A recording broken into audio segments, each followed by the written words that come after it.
बहुत पुराने वक्त की बात है, जब शहर अभी बस रहे थे और इंसानियत की जड़ें सादी और पाक थीं। फारस के एक दूर दराज इलाके में एक छोटा सा गांव था, जिसका नाम यास्मीनाबाद था। यह गांव अपनी खूबसूरत वादियों, बहते पानी के चश्मों और सबसे बढ़कर अपने मेहरबान और ईमान वाले लोगों की वजह से मशहूर था। इस गांव की मिट्टी में एक अजीब सी रूहानियत थी, जैसे यहाँ के हर जर्रे पर अल्लाह की रहमत बरसती हो। इसी यास्मीनाबाद में एक ताजिर रहता था, जिसका नाम अब्दुर रहमान था। अब्दुर रहमान अपने वक्त का एक मामूली सा कपड़ों का ताजिर था। उसका कारोबार न बहुत बड़ा था और न ही वो शहर के अमीर तरीन लोगों में शुमार होता था। उसके पास एक छोटी सी दुकान थी, जिसमें वो मिस्र और शाम से लाए हुए कपड़े पर फरोख्त करता था। उसका घर मिट्टी का बना हुआ था, लेकिन साफ सुथरा और पुरसुकून था। उसकी जिंदगी सादगी का एक बेहतरीन नमूना थी। लेकिन एक चीज थी जो अब्दुर रहमान को गांव के बाकी लोगों से मुमताज करती थी, वो थी उसकी सखावत और अल्लाह की राह में खर्च करने की आदत। वो इस बात पर पुख्ता यकीन रखता था कि रिज़्क़ अल्लाह देता है और उसके दिए हुए माल में से गरीबों और मोहताजों का हक निकालना हर मुसलमान का फर्ज है। उसकी बीवी अमारा भी एक नेक और शुक्रगुजार खातून थी, जो हमेशा अपने शौहर के इस नेक काम में उसका साथ देती। अब्दुर रहमान का एक मामूल था, हर जुमा की नमाज से पहले वो अपनी दुकान की दिन भर की कमाई का एक खास हिस्सा अलग निकाल लेता। फिर वो उस रकम को लेकर गांव की गलियों में निकल जाता और चुपके से उन घरों की मदद करता जिनके बारे में उसे यकीन होता कि वो जरूरतमंद हैं। वो ये काम इतनी खामोशी और राजदारी से करता था कि अक्सर पड़ोसियों को भी खबर न होती। कभी किसी बेवा के दरवाजे पर आटे का थैला रख देता, तो कभी किसी यतीम बच्चे के लिए कपड़े और खाने का सामान छोड़ाता। उसका चेहरा हमेशा एक अजीब से इत्मीनान और रूहानी नूर से चमकता रहता। लोग उसे अब्दुर रहमान भाई कहकर बुलाते और उसकी इज्जत करते, लेकिन उसकी सखावत के इस पहलू से बहुत कम लोग वाकिफ थे। एक साल यास्मीनाबाद और उसके आसपास के इलाकों पर शदीद कहत सूखा आसमान ने जैसे पानी बरसाना ही छोड़ दिया था। जमीनें बंजर हो गईं, फसलें सूख गईं और कुएं खुश्क होने लगे। गांव के लोग परेशान हो गए। जो कल तक खुशहाल थे, आज उनके घरों में भी फक्र की नौबत आ गई। हालात दिन ब दिन बदतर होते जा रहे थे। अब्दुर रहमान का कारोबार भी इस कहत से बुरी तरह मुतासिर हुआ। लोग खाने पीने की चीजें खरीदने को तरस रहे थे। ऐसे में कपड़े कौन खरीदता? उसकी दुकान पर आने वालों की तादाद कम हो गई और आमदनी भी पहले जैसी न रही। उसके अपने घर के हालात भी तंग होने लगे। एक दिन उसकी बीवी अमारा ने फिक्रमंदी से कहा, अब्दुर रहमान, हालात बहुत खराब हो रहे हैं। हमारे पास जो बचत है वो भी तेजी से खत्म हो रही है। शायद अब कुछ अरसे के लिए हमें सदका देना बंद कर देना चाहिए, ताकि हम अपने बच्चों के लिए कुछ बचा सकें। अब्दुर रहमान ने अपनी बीवी की तरफ देखा। उसकी आंखों में परेशानी साफ झलक रही थी। उसने एक गहरी सांस ली और मुस्कुराकर कहा, अमारा, तुम ठीक कहती हो, हालात वाकई सख्त हैं। लेकिन सोचो, अगर हम इस तंगी में अल्लाह की राह में देना छोड़ देंगे, तो हम उस रब से खुशहाली में और क्या उम्मीद रखेंगे? यही तो इम्तिहान का वक्त है। यही वक्त है अल्लाह को दिखाने का कि हमारा यकीन उसकी जात पर कितना मजबूत है। जब तक हमारे घर में एक रोटी भी है, उसका आधा हिस्सा उस शख्स का है जिसके पास वो भी नहीं। रिज़्क़ कम करना या ज्यादा करना अल्लाह के इख्तियार में है। हमारा काम तो बस उसके हुक्म पर अमल करना है। अमारा अपने शौहर के इस पुख्ता ईमान को देखकर खामोश हो गई। उसकी आंखों में आंसू आ गए, लेकिन ये आंसू खौफ के नहीं, बल्कि अपने शौहर के इस यकीन पर फख्र के थे। उसने अपने दिल में अल्लाह से दुआ की, ऐ मेरे रब, मेरे शौहर के इस ईमान को सलामत रखना और हमें इस आजमाइश में साबित कदम रखना। उस दिन के बाद अब्दुर रहमान ने अपनी आदत नहीं बदली, बल्कि उसने अपने सदका का हिस्सा और बढ़ा दिया। अब वो अपनी कमाई का ज्यादातर हिस्सा अल्लाह की राह में खर्च कर देता और अपने घर के लिए बस उतना ही रखता जितने में बमुश्किल गुजारा हो सके। कई बार ऐसा होता कि उनके घर में सिर्फ सूखी रोटी और पानी होता, लेकिन वो दोनों मियां बीवी अल्लाह का शुक्र अदा करके सो जाते। गांव के कुछ लोग अब्दुर रहमान को देखकर हैरान होते, कुछ उसे बेवकूफ समझते। एक दिन उसका पड़ोसी हाशिम, जो खुद एक आम किसान था, उसे टोका, अब्दुर रहमान, मैं देखता हूं कि तुम इस कहत में भी लोगों की मदद कर रहे हो। क्या तुम्हें अपने बच्चों की फिक्र नहीं? तुम अपना सारा माल लुटा दोगे तो कल तुम्हारे पास क्या बचेगा? अपने लिए भी कुछ सोचो। अब्दुर रहमान ने हाशिम के कंधे पर हाथ रखा और निहायत नरमी से जवाब दिया, हाशिम भाई, जो माल मैं अपने पास रखता हूं वो तो यहीं रह जाएगा, लेकिन जो माल मैं अल्लाह की राह में देता हूं वही मेरा असल सरमाया है जो आखिरत में मेरे काम आएगा। दुनिया की फिक्र तो सब करते हैं, लेकिन आखिरत की फिक्र करने वाले कम हैं। और मेरा रब इतना करीम है कि वो दुनिया में भी अपने बंदे को तन्हा नहीं छोड़ता। मुझे यकीन है वो कोई ना कोई सबब जरूर पैदा करेगा। हाशिम लाजवाब होकर वहां से चला गया, लेकिन अब्दुल रहमान की बातें उसके दिल में उतर गईं। दिन गुजरते गए, कहत की शिद्दत बढ़ती जा रही थी। अब्दुल रहमान की बचत अब बिल्कुल खत्म होने के करीब थी। एक रात उसके घर में खाने को कुछ भी न था। उसके बच्चे भूख से रो रहे थे। अमारा ने उन्हें पानी पिलाकर सुलाने की कोशिश की, लेकिन भूख की शिद्दत से उन्हें नींद नहीं आ रही थी। अब्दुल रहमान का दिल ये मंजर देखकर कट रहा था। उसने वुजू किया और नमाज के लिए खड़ा हो गया। सजदे में गिरकर उसने अल्लाह से दुआ की, ऐ मेरे परवरदिगार, ऐ रिज़्क़ कर देने वाले, तू सब कुछ जानता है। मैंने तेरी रजा के लिए तेरे बंदों की मदद की। आज मेरे बच्चे भूखे हैं। मैं तुझसे सवाल नहीं करता, लेकिन तू तो दिलों के हाल जानता है। ऐ मेरे मालिक, मेरी मदद फरमा। बेशक तू ही बेहतरीन मदद करने वाला है। दुआ करते करते उसकी आंखों से आंसुओं की लड़ी बह निकली। वो काफी देर तक सजदे में रोता रहा। जब उसने सर उठाया तो उसके दिल में एक अजीब सा सुकून था, जैसे उसकी फरियाद सुन ली गई हो। वो उठा और अपनी परेशान बीवी के पास जाकर बैठा। उसने अमारा का हाथ थामा और कहा, फिक्र न करो अमारा, जिस रब ने पैदा किया है वो रिज़्क़ कर भी देगा। उसका वादा सच्चा है। अभी उसने ये जुमला कहा ही था कि उनके दरवाजे पर दस्तक हुई। दरवाजे पर दस्तक सुनकर अब्दुल रहमान और अमारा दोनों चौंक गए। इस वक्त रात के इस पहर कौन हो सकता था? गांव में हर कोई अपने अपने घरों में कहत की परेशानियों में घिरा हुआ था।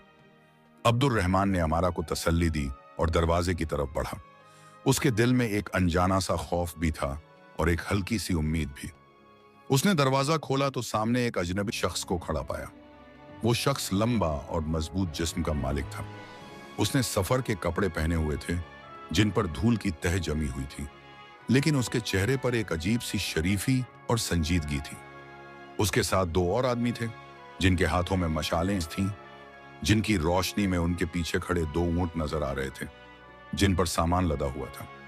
अजनबी ने अब्दुल रहमान को गौर से देखा और निहायत अदब से पूछा, क्या मैं जनाब अब्दुल रहमान से मुखातिब हूं, जो कपड़े के ताजिर हैं? अब्दुल रहमान ने हैरानी से जवाब दिया, जी, मैं ही अब्दुल रहमान हूं। फरमाइए, मैं आपकी क्या खिदमत कर सकता हूं? उसका दिल तेजी से धड़क रहा था। आखिर ये कौन लोग थे जो उसे इस तरह ढूंढते हुए उसके घर तक आ पहुंचे थे? अजनबी मुस्कुराया और बोला, मेरा नाम खालिद है, मैं शहर बगदाद से आया हूं। हमारे ताजिरों के सरदार जनाब इब्राहिम अल बगदादी ने मुझे आपके पास एक खास पैगाम और कुछ अमानत देकर भेजा है। बगदाद का नाम सुनकर अब्दुल रहमान की हैरानी और बढ़ गई। उसका बगदाद के किसी ताजिर से कोई लेना देना नहीं था। उसने कभी उनसे कारोबार नहीं किया था। उसने उलझन में पूछा, इब्राहिम अल बगदादी?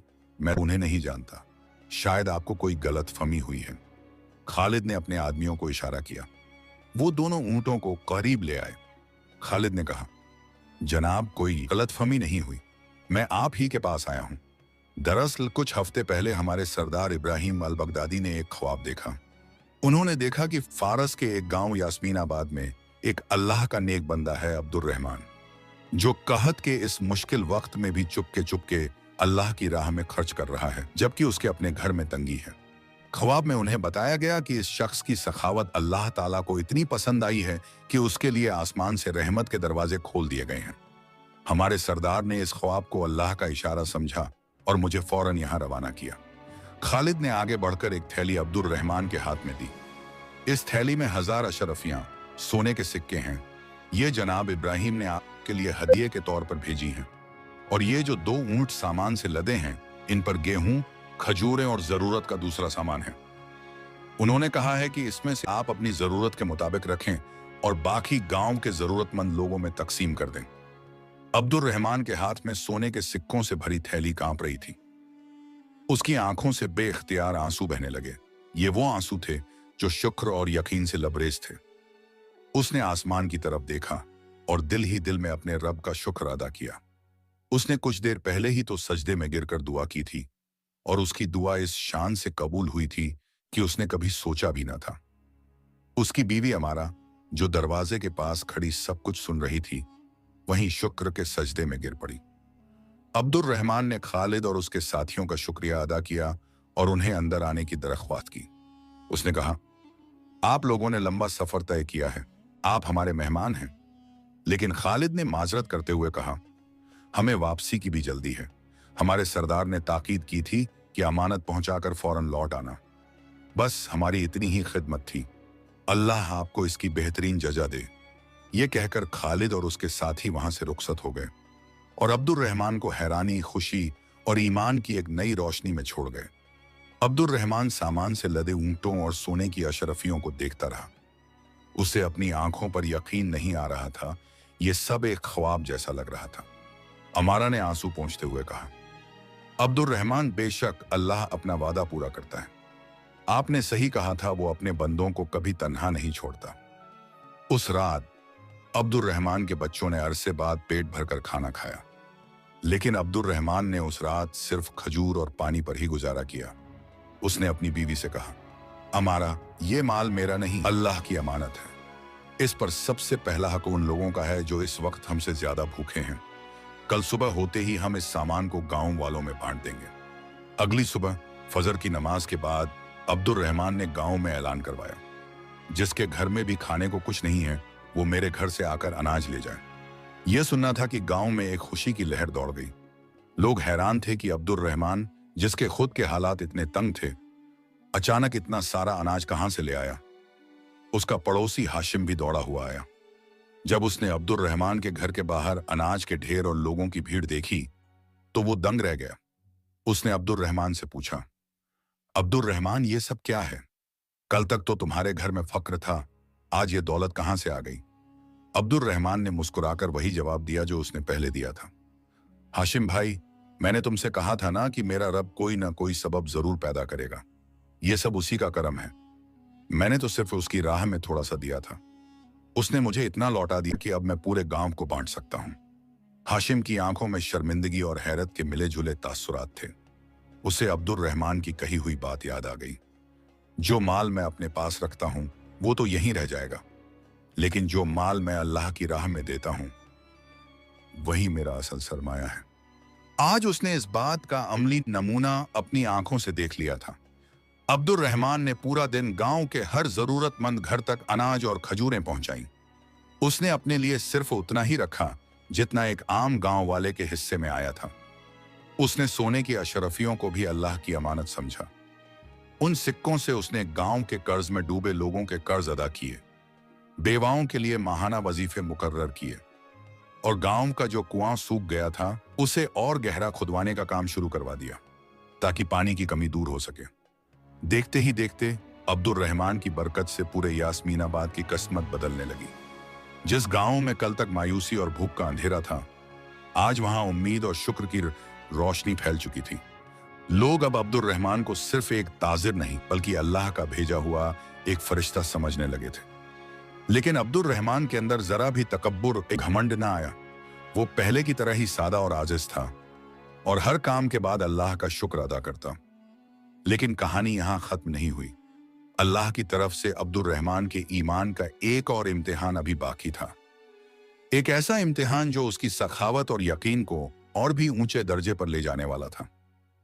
यास्मीनाबाद की फिजा अब बदल चुकी थी। अब्दुल रहमान की लाई हुई दौलत और उसकी समझदारी से की गई तकसीम ने गांव से कहत के बादल छांट दिए थे। सूखे कुओं को गहरा करवाने का काम जोरों पर था और लोगों के घरों में फिर से चूल्हे जलने लगे थे। अब्दुल रहमान ने उन अशरफियों को सिर्फ लोगों में बांटा नहीं बल्कि उन्हें एक मुस्तकिल परमानेंट हल देने की कोशिश की। उसने गांव के किसानों को बेहतरीन बीज खरीद कर दिए और कुछ रकम अलग रखी ताकि जब तक फसल तैयार न हो किसी को परेशानी न हो। उसका अपना कपड़ों का कारोबार भी अब पहले से बेहतर हो चला था। कहत के दौरान उसकी सखावत और ईमानदारी के किस्से आसपास के कस्बों और शहरों तक पहुंच चुके थे। लोग अब खास तौर पर उससे कपड़ा खरीदने आते, इस यकीन के साथ कि वह एक नेक और ईमानदार ताजिर है। उसकी दुकान में बरकत का ये आलम था कि थोड़े से माल में भी उसे इतना नफा होता जो पहले कभी नहीं हुआ था। अल्लाह ने उसके माल में ऐसी बरकत डाल दी थी कि वह जितना खर्च करता, माल उससे कई गुना बढ़ जाता। लेकिन इंसानी फितरत अजीब है। जहां नेकी और भलाई होती है, वहां हसद, जेलसी और बगास भी सर उठाने लगते हैं। गांव में एक और ताजिर था जिसका नाम कासिम था। कासिम एक बड़ा सौदागर था और कहत से पहले गांव के सबसे अमीर आदमियों में शुमार होता था। वह हमेशा से अब्दुल रहमान को अपने से कमतर समझता था। जब कहत आया तो कासिम ने अपना सारा माल और अनाज गोदामों में बंद कर लिया था, इस इंतजार में कि जब चीजें और महंगी होंगी तब वह उन्हें बेचकर कई गुना मुनाफा कमाएगा। उसने किसी एक जरूरतमंद की भी मदद नहीं की थी। अब जब उसने देखा कि अब्दुल रहमान, जिसे वह एक मामूली ताजिर समझता था, पूरे गांव का हीरो बन गया है और लोग उसकी इज्जत करते हैं, तो उसके सीने पर सांप लौटने लगे। उसका दिल हसद की आग में जलने लगा। उसे यह बर्दाश्त नहीं हो रहा था कि अब्दुल रहमान की शोहरत उससे ज्यादा गई है। वह हर वक्त इस सोच में रहता कि किस तरह अब्दुल रहमान को लोगों की नजरों में गिराया जाए। एक दिन कासिम ने एक गहरी साजिश रची। उस वक्त मुल्क का हाकिम एक सख्त मिजाज लेकिन इंसाफ पसंद बादशाह था, जो अपनी रियासत में किसी भी तरह की गड़बड़ी या बगावत को बर्दाश्त नहीं करता था। बादशाह तक आम लोगों की रसाई पहुंच मुश्किल थी और उसके वजीर और सलाहकार अक्सर उस तक गलत खबरें पहुंचाकर अपने फायदे हासिल करते थे। कासिम ने शहर जाकर बादशाह के एक दरबारी, जो रिश्वतखोर और लालची था, से मुलाकात की। उसने उसे बहुत सारी दौलत दी और उसके कान भरे। उसने अब्दुल रहमान की शोहरत को एक अलग ही रंग देकर पेश किया। उसने दरबारी से कहा, जनाब, फारस के हमारे इलाके यास्मीनाबाद में एक शख्स है अब्दुल रहमान। वह अचानक बहुत अमीर हो गया है। उसके पास बगदाद से सोने की अशरफियां और सामान आया है। वह इस दौलत से गांव के लोगों को खरीद रहा है। वह उन्हें अनाज और पैसा देकर अपनी तरफ कर रहा है और लोगों में उसकी मकबूलियत बढ़ती जा रही है। मुझे डर है कि वह लोगों को जमा करके बादशाह के खिलाफ बगावत करने की तैयारी कर रहा है। उसका बगदाद से आने वाला पैसा इस बात का सबूत है कि उसे दुश्मन मुल्क से मदद मिल रही है। रिश्वतखोर दरबारी ने जब इतनी बड़ी खबर सुनी, जिसमें बगावत और दुश्मन मुल्क का जिक्र था, तो उसकी आंखों में चमक आ गई। उसे बादशाह को खुश करने और अपना कद बढ़ाने का एक मौका मिल गया। उसने कासिम को तसल्ली दी और फौरन यह खबर नमक मिर्च लगाकर बादशाह के सामने पेश कर दी। बादशाह, जो पहले ही अपनी सल्तनत की साजिशों से परेशान रहता था, यह सुनकर आग बबूला हो गया। एक मामूली कपड़ों के ताजिर की इतनी हिम्मत कि वह उसके खिलाफ साजिश कर रहा है। उसने फौरन अपने सिपाहियों के एक दस्ते को हुक्म दिया, फौरन यास्मीनाबाद जाओ और इस अब्दुल रहमान नाम के शख्स को जंजीरों में जकड़कर हमारे सामने पेश करो। उसका सारा मालो आसब अब्त कर लो और उसके घर को तालों से बंद कर दो। हम उस गद्दार को ऐसी सजा देंगे जो आने वाली नस्लों के लिए इबारत बन जाए। सिपाहियों का दस्ते तेजी से यास्मीनाबाद की तरफ रवाना हो गया। इधर यास्मीनाबाद में अब्दुल रहमान इन सब साजिशों से बेखबर अपनी जिंदगी में मगन था।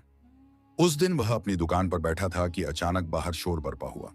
उसने बाहर झांका तो देखा कि बादशाह के सिपाही पूरे गांव में फैल गए हैं। उनके चेहरों पर गुस्सा और सख्ती थी। सिपाहियों का सरदार सीधे उसकी दुकान में घुस आया। क्या तुम्हारा नाम अब्दुल रहमान है? सरदार ने गरजदार आवाज में पूछा। अब्दुल रहमान ने खड़े होकर अदब से जवाब दिया, जी, मैं ही हूं। क्या बात है? तुम्हें बादशाह सलामत ने याद फरमाया है, सरदार ने तंजिया लहजे में कहा। तुम पर मुल्क से गद्दारी और बगावत की साजिश का इल्जाम है। हम हुक्म है कि तुम्हें गिरफ्तार कर लिया जाए। यह सुनना था कि अब्दुल रहमान के पैर नीचे से जमीन निकल गई। गद्दारी, बगावत, ये कैसे इल्जाम थे? उसने तो कभी ख्वाब में भी ऐसा नहीं सोचा था। उसने कहा, जनाब आपको जरूर कोई गलतफहमी हुई है।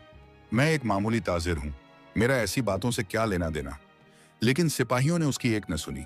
उन्होंने उसे सख्ती से पकड़ा, उसके हाथों में लोहे की भारी जंजीरें डाल दी और उसे दुकान से बाहर खींच लिया। उसकी दुकान को सील कर दिया गया। गांव के लोग जो अब तक जमा हो चुके थे, यह मंजर देखकर संक गए। उनका हीरो, उनका मददगार आज एक मुजरिम की तरह जंजीरों में जकड़ा हुआ था।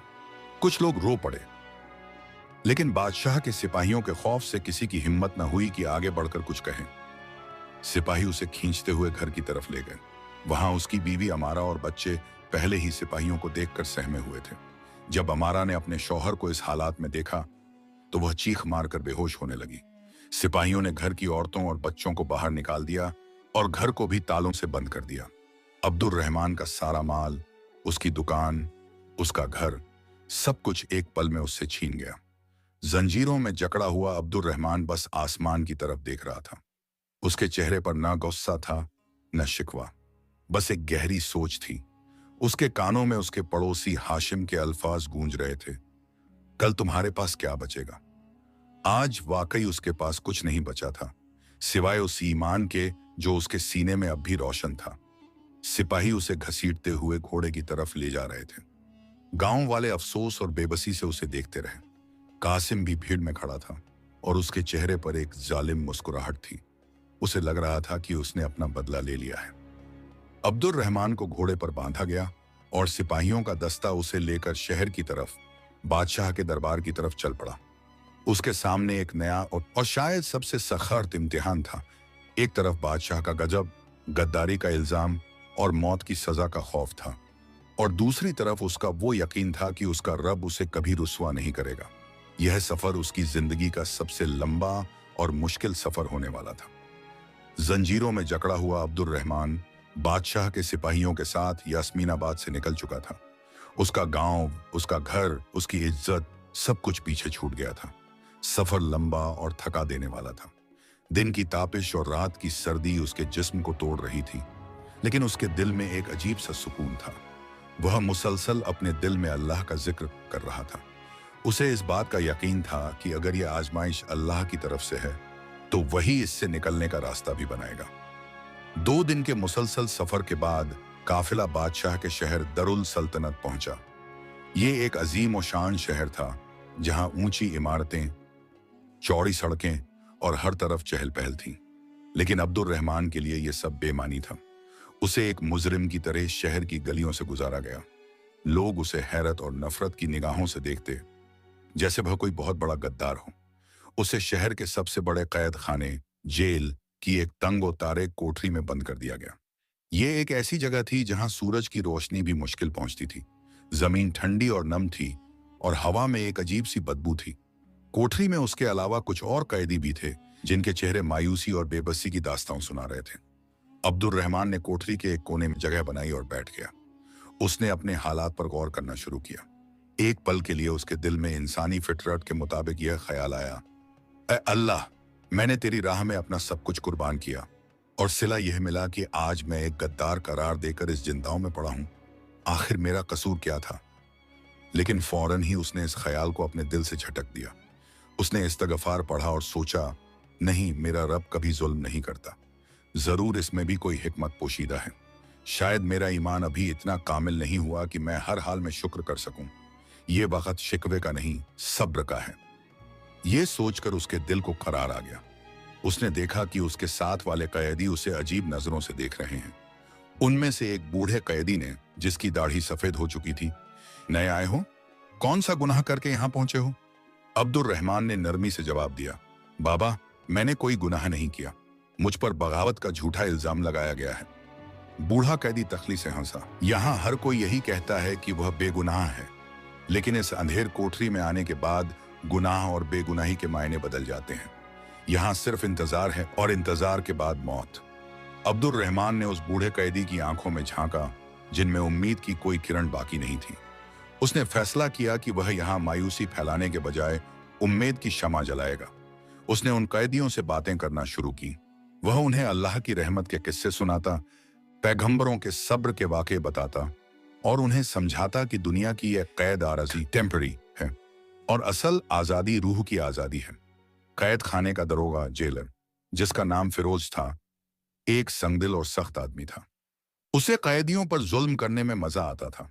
जब उसने देखा कि एक नया कैदी दूसरे कैदियों को बहकाने की कोशिश कर रहा है तो उसे बहुत गुस्सा आया। उसने अब्दुल रहमान को अपने पास बुलवाया। सुना है तुम यहाँ पीरो मुर्शिद बनने की कोशिश कर रहे हो?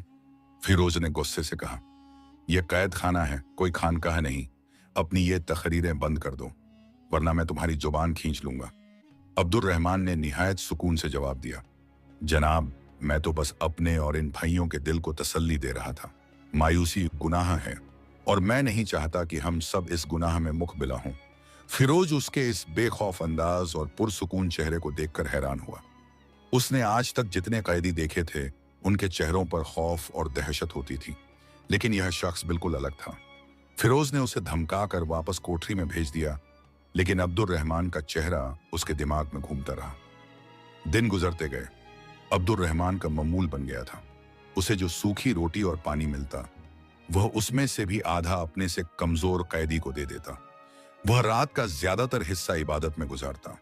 उसकी नेक सोहबत का असर यह हुआ कि कैद खाने की फजा बदलने लगी। जो कैदी कल तक एक दूसरे से लड़ते झगड़ते थे, अब एक दूसरे का ख्याल रखने लगे।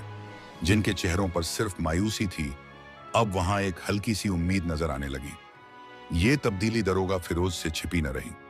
वह चुपके चुपके अब्दुल रहमान को देखता। उसे समझ नहीं आ रहा था कि इस शख्स में ऐसी क्या ताकत है जो पत्थर दिल इंसानों को भी मोम कर रही है। एक रात फिरोज के जवान बेटे की तबीयत अचानक बहुत खराब हो गई। शहर के सारे हकीम जवाब दे गए। फिरोज अपने बेटे की हालात देखकर टूट गया। वह परेशानी के आलम में कैद खाने में इधर उधर टहल रहा था। उस वक्त अब्दुल रहमान अपनी कोठरी में नमाज पढ़कर दुआ के लिए हाथ उठाए हुए था। उसके चेहरे पर इतना नूर और इत्मीनान था कि फिरोज के कदम वहीं रुक गए। बेइख्तियार फिरोज उसकी कोठरी के पास गया। जब अब्दुल रहमान ने दुआ खत्म की तो फिरोज ने रोते हुए कहा, अब्दुल रहमान, तुम जिस रब की इबादत करते हो, क्या वह मेरी मदद कर सकता है? मेरा बेटा मर रहा है। अब्दुल रहमान ने उसकी तरफ देखा। उसके दिल में फिरोज के लिए नफरत या गुस्सा नहीं था, हमदर्दी थी। उसने कहा, फिरोज, मेरा रब सिर्फ मेरा नहीं, वह तो सारे जहानों का रब है। वह तुम्हारी भी सुनता है और मेरी भी। अगर तुम सच्चे दिल से उससे मांगो तो वह जरूर तुम्हारी मदद करेगा। फिरोज ने कहा, मैंने बहुत दुआ की लेकिन कुछ नहीं हुआ। तुम अल्लाह के नेक बंदे लगते हो। खुदा के लिए तुम मेरे बेटे के लिए दुआ करो। अगर वह ठीक हो गया तो मैं जिंदगी भर तुम्हारा गुलाम रहूंगा। अब्दुल रहमान ने कहा, गुलामी सिर्फ अल्लाह की करनी चाहिए। मैं तुम्हारे बेटे के लिए जरूर दुआ करूंगा, लेकिन एक वादा करो, अगर अल्लाह ने उसे शिफा दी तो तुम इन बेगुनाह कैदियों पर जुल्म करना छोड़ दोगे और उनके साथ नरमी का बर्ताव करोगे। फिरोज ने फौरन वादा कर लिया। अब्दुल रहमान ने उसी वक्त वहां खड़े होकर अल्लाह के हजूर हाथ उठा दिए और फिरोज के बेटे की सेहत के लिए दिल से दुआ की। उसकी आंखों से आंसू झाड़ी थे। दुआ मांगकर उसने फिरोज से कहा, जाओ और अपने रब की रहमत से मायूस न होना। फिरोज भागा हुआ अपने घर गया। जब वह घर पहुंचा तो एक मोजिज़ा उसका इंतजार कर रहा था। उसका बेटा, जो कुछ देर पहले तक बेहोश पड़ा था, अब बिस्तर पर उठकर बैठ गया था। उसका बुखार उतर चुका था और वह अपनी मां से पानी मांग रहा था।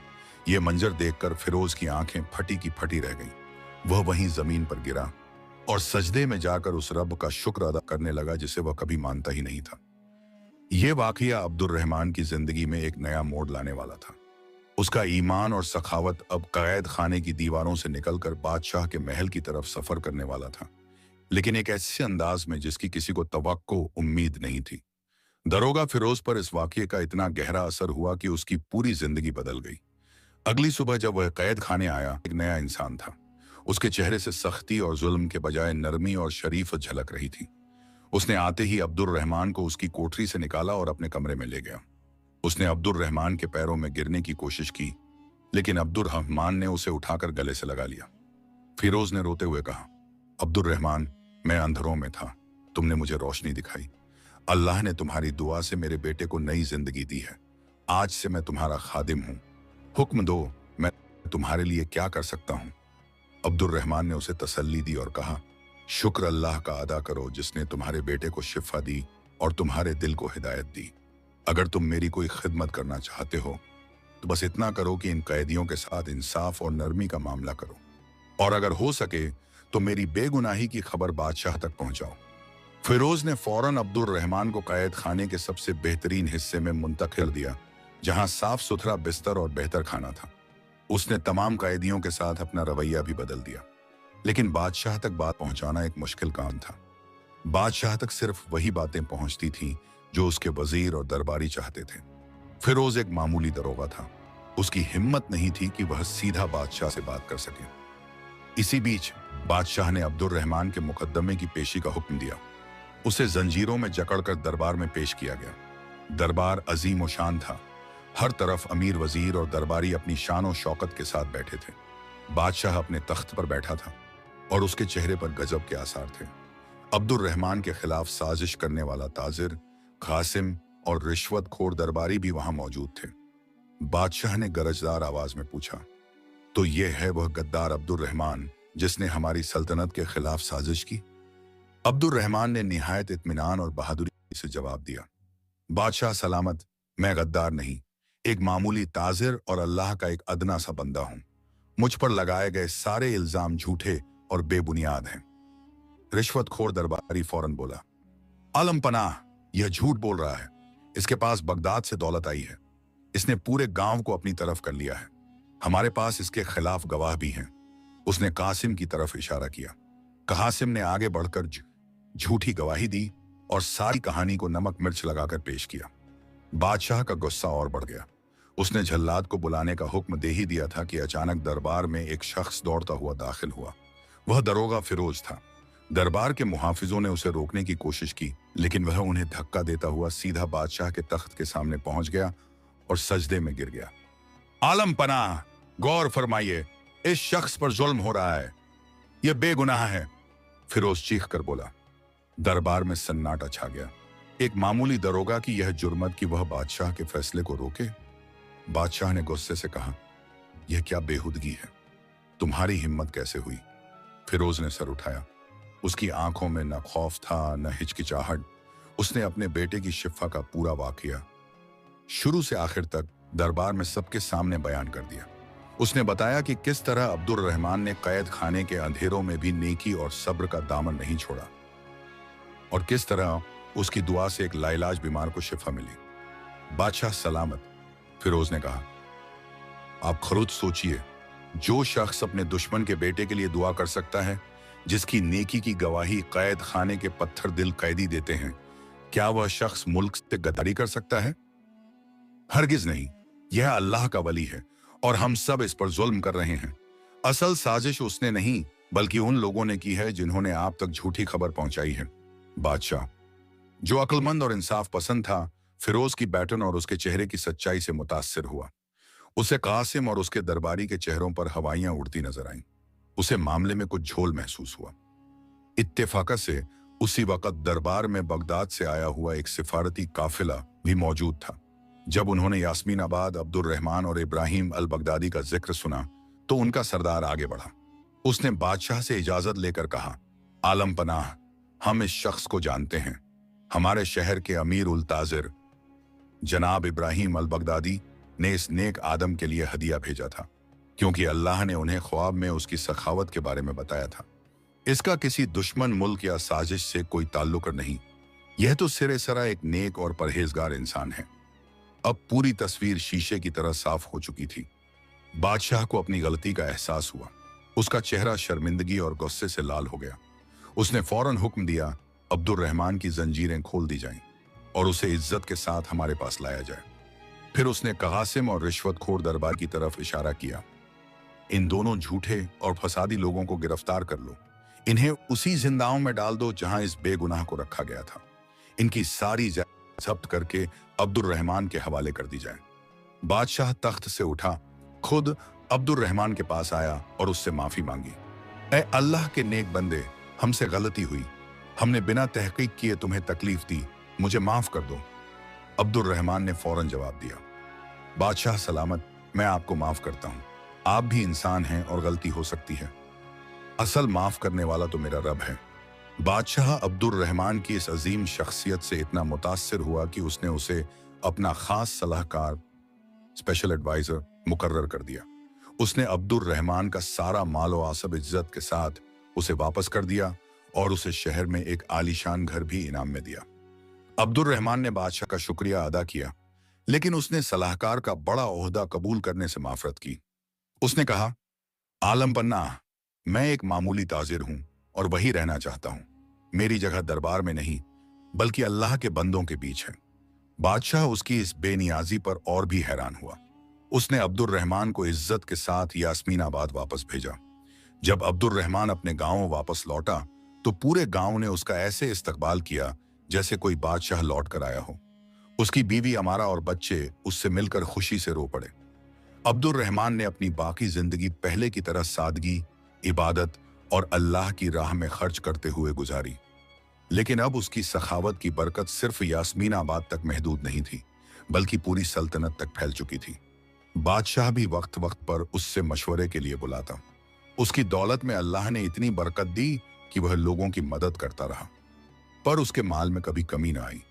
और इस तरह एक छोटा सा ताजिर अपने सच्चे ईमान, सब्र और सदके की बरकत से न सिर्फ दुनिया की हर आजमाइश में सरफराज हुआ, बल्कि उसने यह भी साबित कर दिया कि जो अल्लाह की राह में देता है, अल्लाह उसे कभी बेनामो निशान नहीं मिटाता, बल्कि उसे ऐसी इज्जत और बरकत अता करता है जिसका इंसान तसव्वुर भी नहीं कर सकता। इस कहानी से हमें यह सबका मिलता है कि सदका और नेकी का रास्ता शुरू में मुश्किल और आजमाइशों से भरा हो सकता है, लेकिन इस पर साबित कदम रहने का अंजाम हमेशा बेहतरीन होता है। अल्लाह अपने नेक बंदों को कभी तन्हा नहीं छोड़ता। सिंसेरिटी, इखलास से दिया गया थोड़ा सा सदका भी अल्लाह के नजदीक बहुत कीमती है, और अल्लाह उसके बदले में दुनिया और आखिरत दोनों में बेहिसाब बरकतें और इज्जत अता फरमाता है।